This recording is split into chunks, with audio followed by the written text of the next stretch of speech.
Hi, greetings and welcome to El Yeti TV. I am your host. My name is Ivan. Today we will discuss the angels of God and beyond. Human beings and angels have interacted with each other for thousands of years since the inception of humanity. Not surprisingly, these celestial beings are present not only in the Old and New Testaments, but also in the Holy Quran and even in the intertestamental books like the Book of Enoch, the great grandfather of Noah. Angels were created by the Almighty from the beginning of time, when the heavens, earth, and all there is was originally created. Therefore, angels have been around even before the creation of man, and they forever be around, for angels are eternal. They do not die. They are immortal. According to Bernard the Clairvoyant, angels are powerful, glorious, blessed, with distinct personalities. They are divided in ranks depending on their worthiness and proximity to God. They are perfect in nature, ethereal in body, passionless. Their mind is pure, benign in will, devoted to the Almighty, wholly chaste, unanimous in harmony, secure in peace. They were created by God through grace, and they are dedicated to the praise and service of the divine. Angels are indeed interesting and enigmatic creatures, not free of contradictions that are caused perhaps by the human inability to comprehend God's designs. For example, angels have no assigned sex. They are asexual. They are not female or male. They don't reproduce. However, at the start of Genesis chapter 6, there is a suggestion that angels were attracted to women with whom they join and procreate. This fornication, forbidden by God, led to the angels' fall. Hence the expression, the sin of angels, or folly of angels. These fallen angels became Satan and his legions of demons, often depicted in text as lustful and obsessive. Although this kind of union between divinities and humans is found in other religions, such as the Greco-Roman mythology, in Christianity, the transgression is absolutely negative. The origin of evil is identified as the violation of established divine order, which sets a clear boundary between celestial beings and humans. It is also believed that angels do not eat, yet the manna sent by God from heaven to feed the chosen people is called the bread of angels or the bread of the strong. This manna tastes like honey, but its flavor adapts to the desires of whoever eats it, so that it is always perfectly delicious.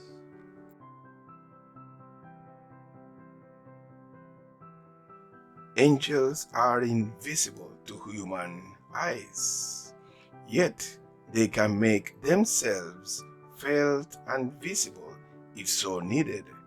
Their size, shape, and aspect varies depending on their duty and function.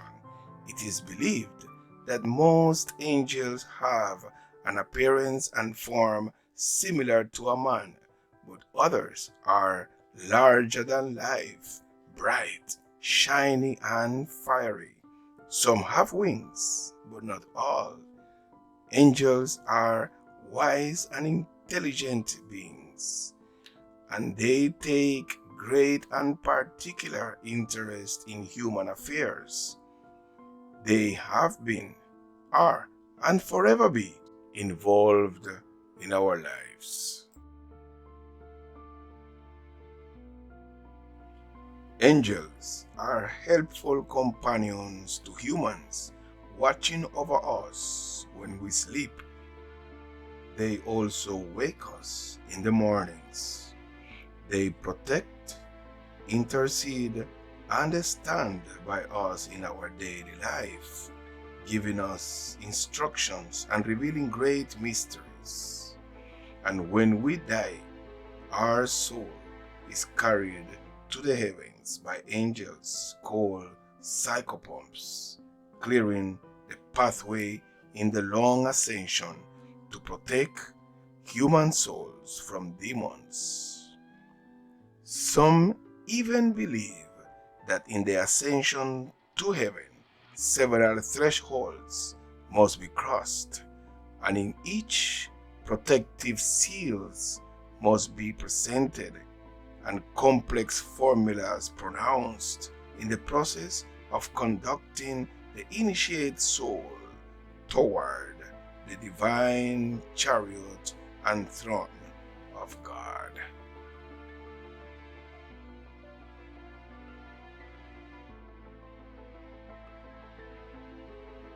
There is no perfection without order. Therefore, there is a government in the firmament, which is a sacred government, also known as celestial hierarchy, where angels are organized according to their function, duties, and proximity to God. In this celestial hierarchy, there are three ranks, also called spheres or hierarchy, and each one contains three angelic orders, also known as choirs. The highest rank is the closest to God, and it includes angels whose duty is to serve and praise the Almighty.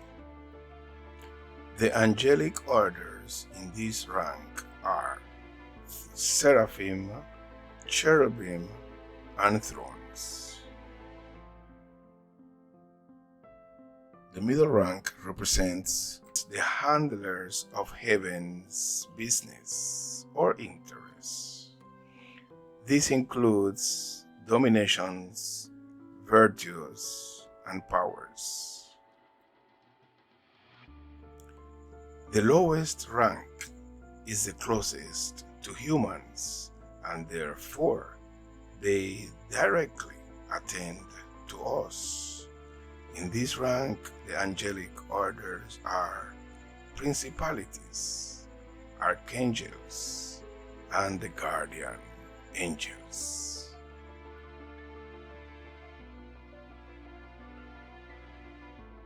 Now we will discuss the different angelic orders and their particularities, starting with the highest angelic order, which are the seraphim, who are the direct caretakers of God and constantly venerate Him.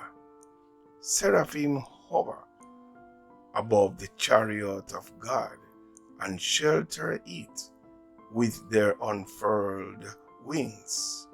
Their main function is to perpetually and ceaselessly sing praise to God. They repeat, "Holy, holy, holy Lord, His glory fills the earth." This hymn is called the Trisagion.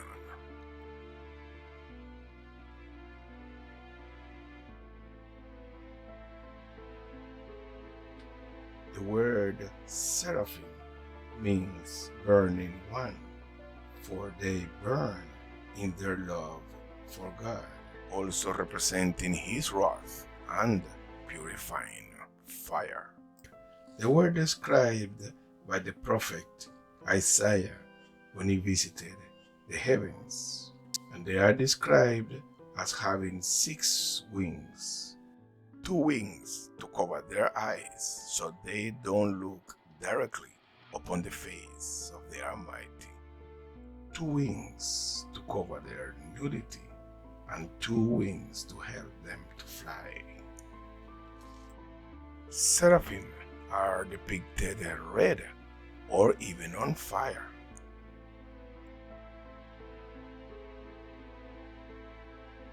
In descending fashion, the next order of angels are the cherubim. In traditional Christian angelology, they are regarded as the second highest order of the ninefold celestial hierarchy. God sits upon angels who bear him. These angels are cherubim, whose mission is to transport God in his glory. The cherubim form the throne of God, and they support the heavenly chariot from below.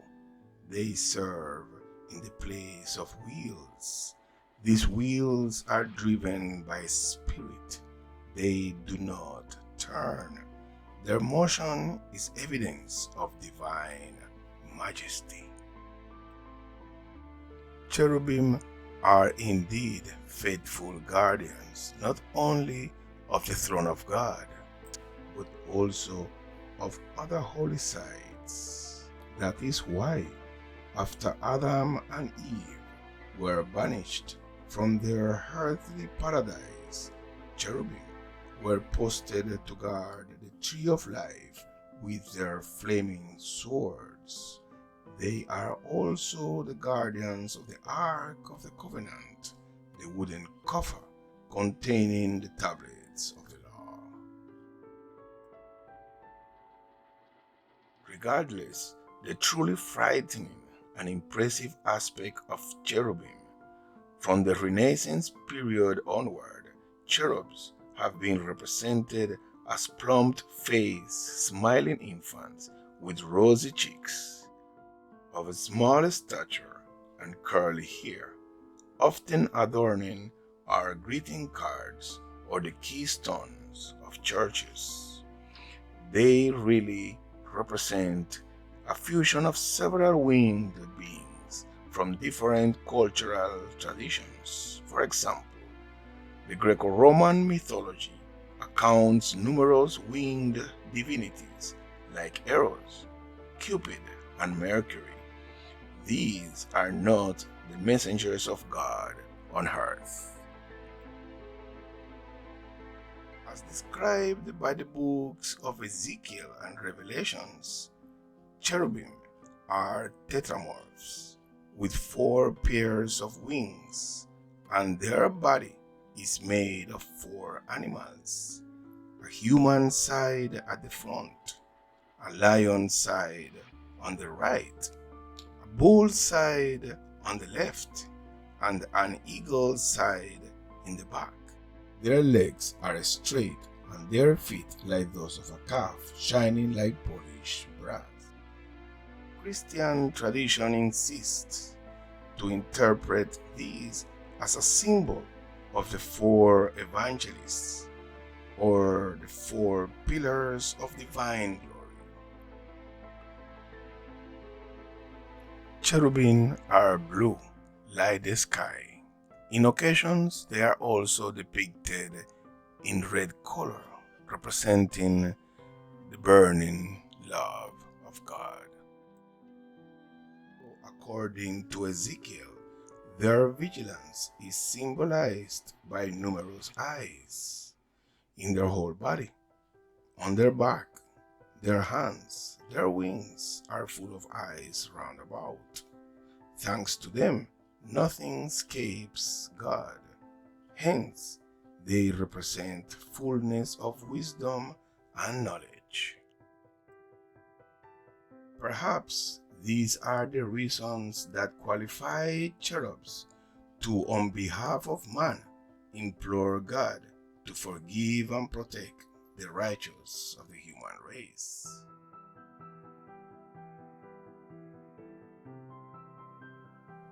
The third highest order of angels are the thrones, which are described both in Christianity and Judaism. They are the seat of God in His glory, and it is said to have the highest knowledge of the works of God and are deemed worthy of direct fellowship with Jesus. Thrones live where material things start to take shape. They are full of humility and bring peace wherever they make themselves present.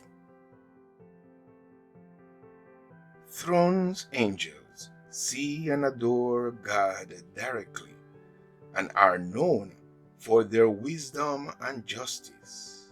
They have wonderful minds and contemplate God's wills on a regular basis. And with their strong intellect, they work to understand that knowledge and figure out how to apply it in practical ways. Through that process, they acquire their great wisdom. Since thrones angels are especially wise, they often explain the divine wisdom behind the missions that God assigns to angels who work in the lower angelic ranks. These lower angels, from dominions to guardian angels, learn lessons from the throne angels about how best to perform their God-given mission in ways that will accomplish God's will in each situation. Their biggest mission, however, is to inspire faith and to reestablish and maintain the divine justice in the higher sphere. Thrones angels also enforce God's laws for the universe so that the cosmos work in harmony as God designed it to function throughout all its many intricate connections. The thrones are filled with brilliant light that reflects the brilliance of God's wisdom, and that enlightens their own minds. Enoch called the throne angels fiery coals, and he described them as wheels with eyes and wings. In the middle rank, we find angels who are engaged in governing other angels.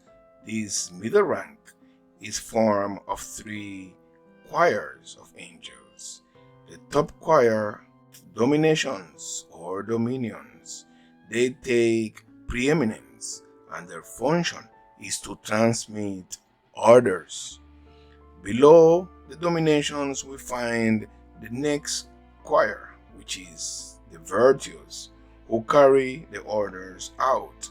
And then below, we find the powers, who remove obstacles and keep demons at bay.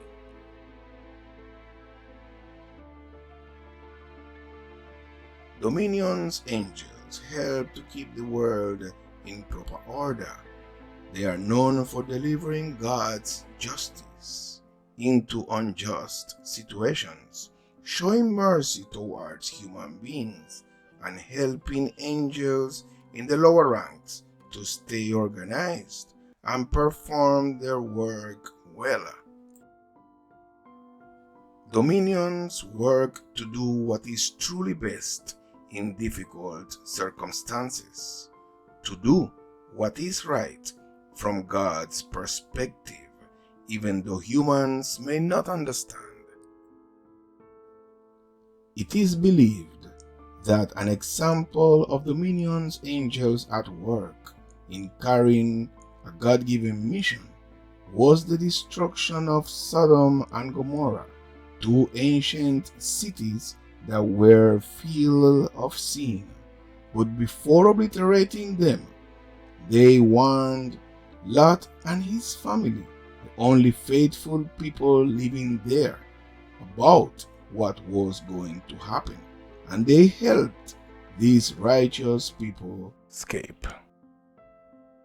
Dominions often act as channels of mercy for God's love to flow to people. They express God's unconditional love at the same time as they express God's passion for justice. Since God is both completely loving and perfectly holy, Dominion angels follow God's example and try their best to balance love and truth. For love without truth is not really loving, because it settles for less than the best that should be. But truth without love isn't really truthful, because it doesn't respect the reality that God has made everyone to give and receive love. One of the ways in which dominions regularly deliver God's mercy to people is by answering the prayers of leaders around the world. After these leaders have prayed for wisdom and guidance about specific choices they need to make, God assigns dominions to impart that wisdom and send fresh ideas about what to say and what to do. They send insights to people to help them learn from their mistakes while assuring them that they can move forward into the future with confidence because of God's mercy and forgiveness in their lives. Dominions also encourage people to use their gratitude for how God has shown them mercy as motivation to show other people mercy and kindness when they make mistakes.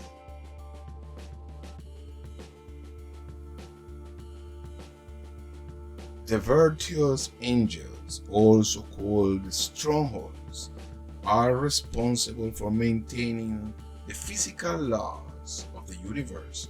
They ensure that everything from the movement of electrolytes to the expansion of the universe itself remain constant and within the will of God. They are powerful angels of nature with great power over the elements. Virtues are one of the hardest working angels. They are also called the Shining Ones, and they are represented with a bright star shining over their heads. Virtual angels are often perceived having 4 blue feather wings and a sparkling armor. They are also depicted as carrying a scepter, axe, spear, sword, and shield for protection. These instruments are symbolic of the need to move forward in life with unconditional love, even in the face of fear and battle. Virtues have the power of execution of divine orders. Everything we take for granted in the physical plane of our lives is regulated by God through the actions of the virtues.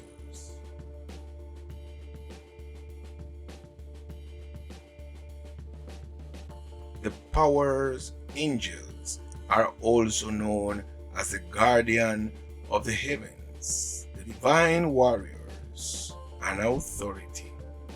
The powers are the celestial warrior class. They are dispatched to handle evil spirits, especially those spirits that harm men in the flesh. Whether you believe it or not, there is an entire unseen world about us, one which is dangerous if we are not prepared. These powers angels showcase the reality of the spiritual warfare. Therefore, we should pray to God regularly that He might, through the use of the powers, keep us safe from harm both spiritually in our soul and physically in the flesh. The powers supervise every move, not only in heaven but everywhere else.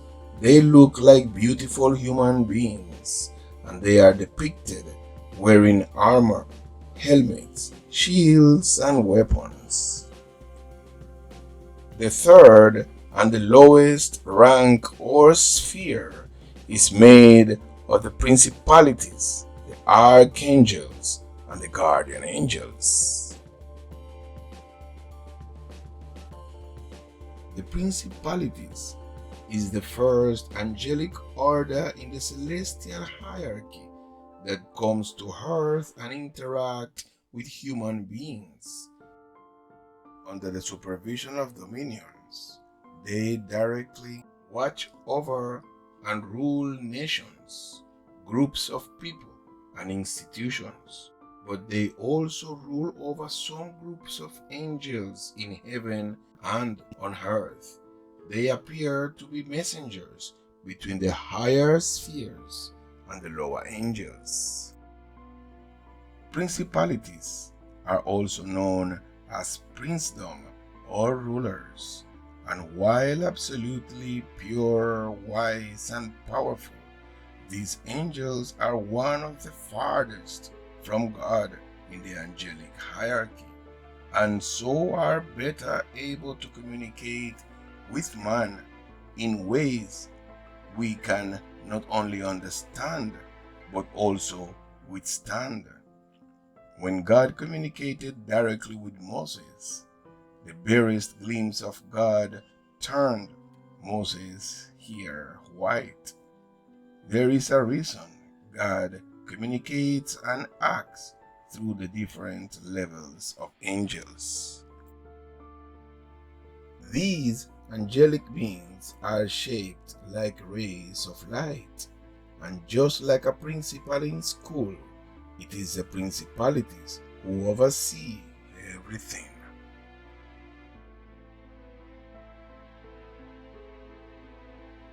Archangels are the chief angels. Their presence is often the herald of immense change.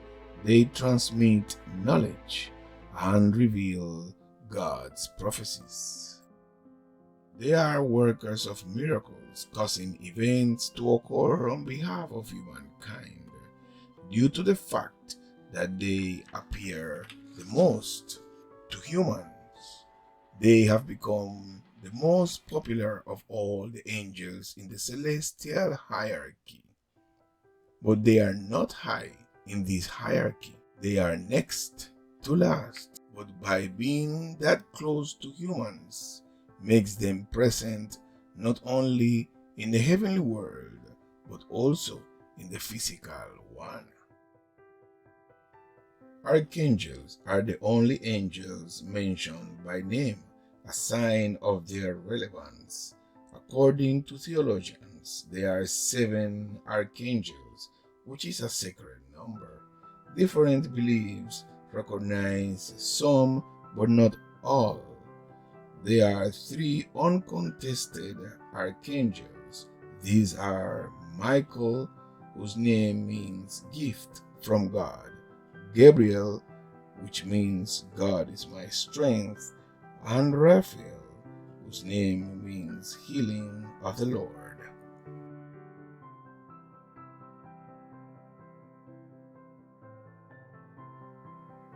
Michael the Archangel is the high prince of the celestial court.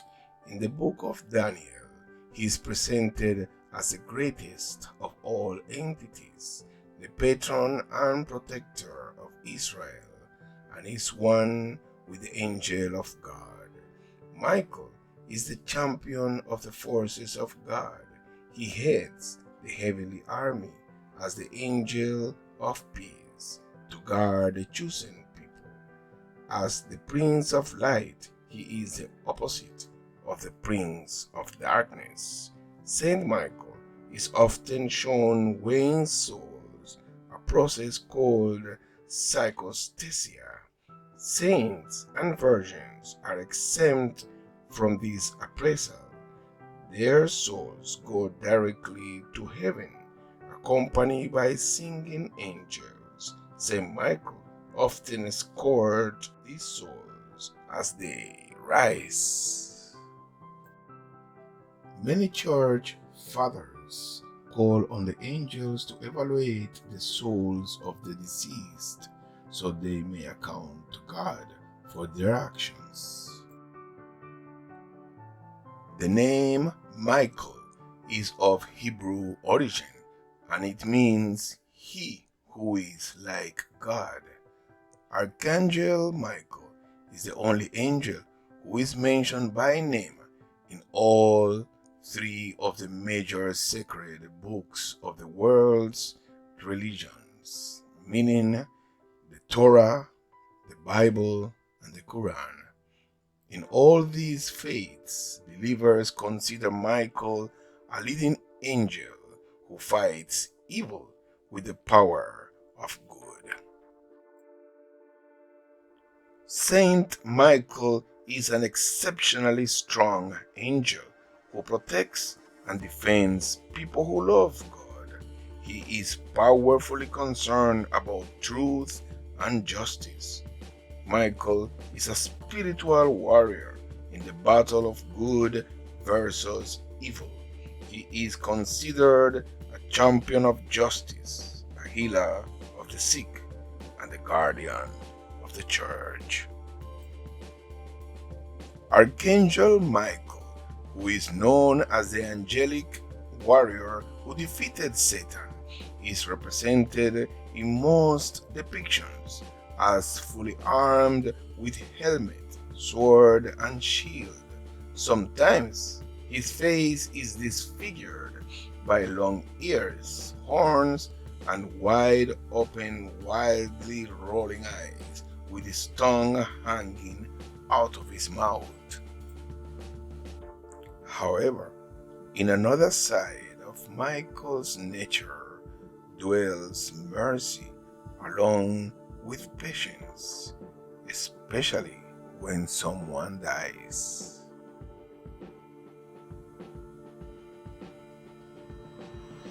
Archangel Gabriel is the bearer of good news. He is also the herald of visions. He makes God's messages understandable to people and help them to accept it with pure heart.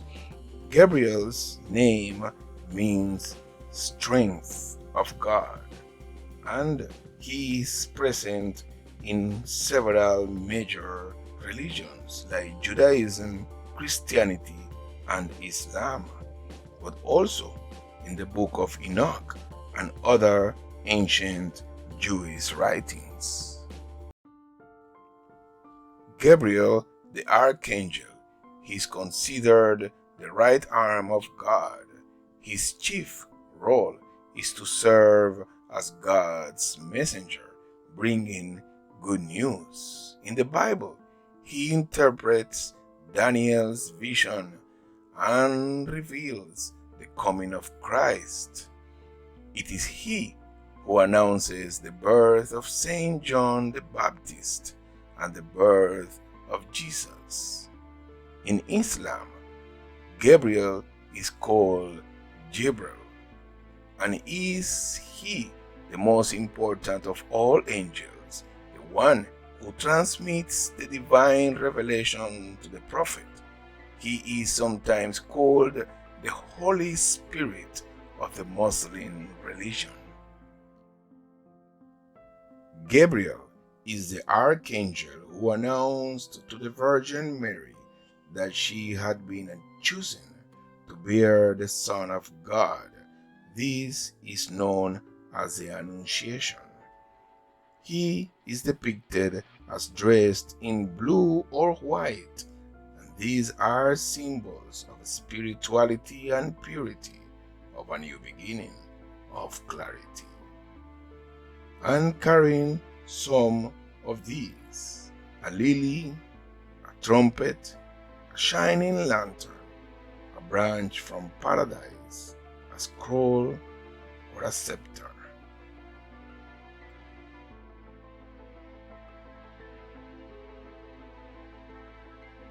Raphael, whose name means God heals, is therefore the Archangel of healing.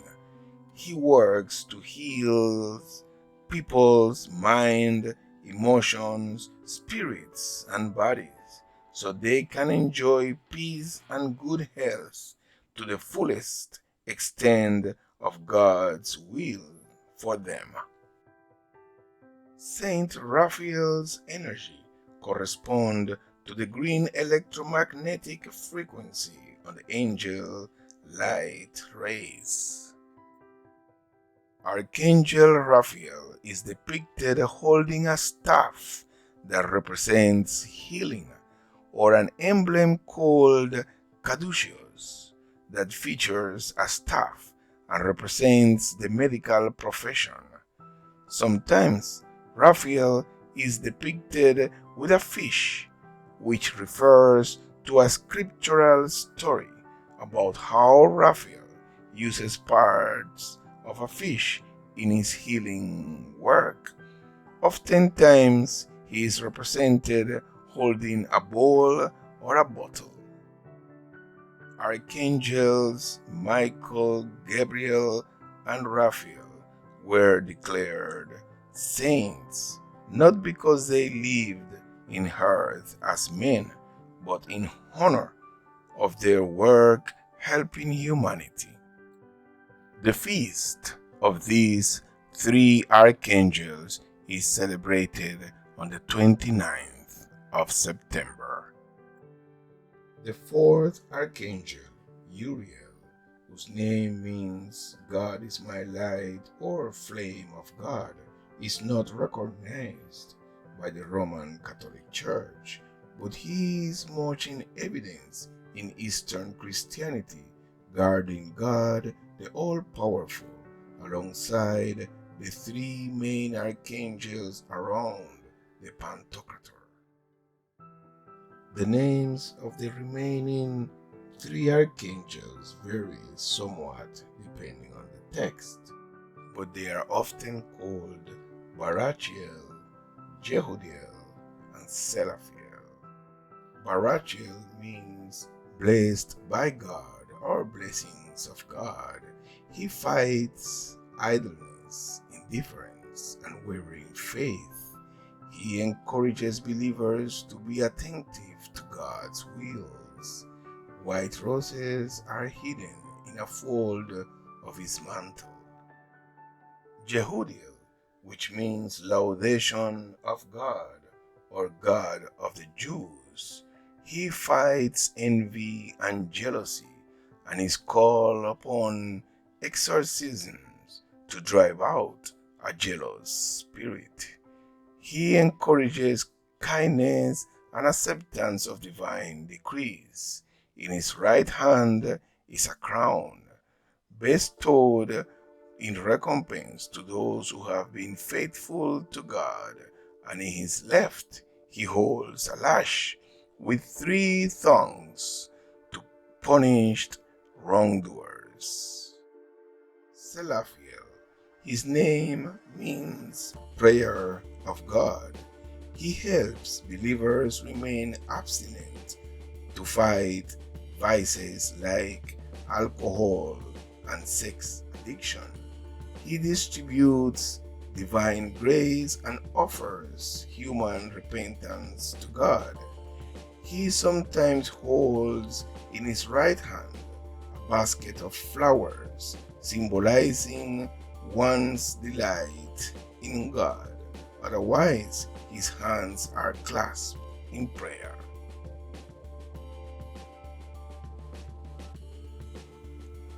The final choir contains the angels, commonly known as guardian angels. This is the lowest choir of the celestial hierarchy and is the closest to humans. These heavenly watchers protect us and bring us messages from the Almighty. They are with us at all times, praying for us and inspiring us to make good decisions. Guardian angels watch over us during sleep and intercede for us with God during the night. To deliver help and guidance, they send us signs and symbols. Guardian angels are assigned to humans from birth and after death.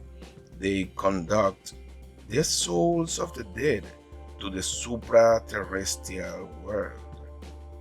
Angels were involved in some of the most outstanding passages of the Bible, including the birth of John the Baptist, the Annunciation to the Virgin Mary, the Nativity of Jesus, the resurrection of the Christ, and the Assumption of the Virgin.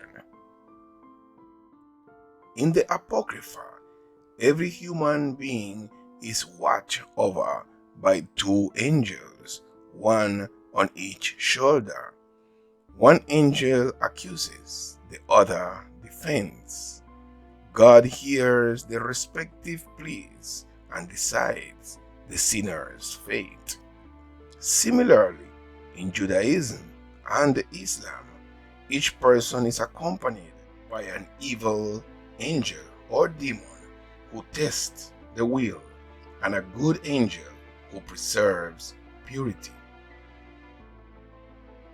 The theologian Origen of Alexandria says that the battle between these good and evil angels takes place within the human soul. The feast day of the guardian angels is celebrated on the 2nd of October. While there are thousands of angels' names, few of them are widely known. The reason for this lies in the recurrent church councils who established doctrine regarding angels. In the year 745, the Lateran Council forbade the invocation of angels by name except for veneration of the three angels named in the Holy Scriptures, namely Michael, Gabriel, and Raphael, considering the rest of demoniacal essence. In the year 789, the Council of Aix confirmed the decision and forbade the invention of names for the angels. Theologians feared that angels would become pagan idols. The Christian Bible is unequivocal in this aspect. The ethereal beings are seen almost as allegories of God's attributes, not divinities to be honored unto themselves.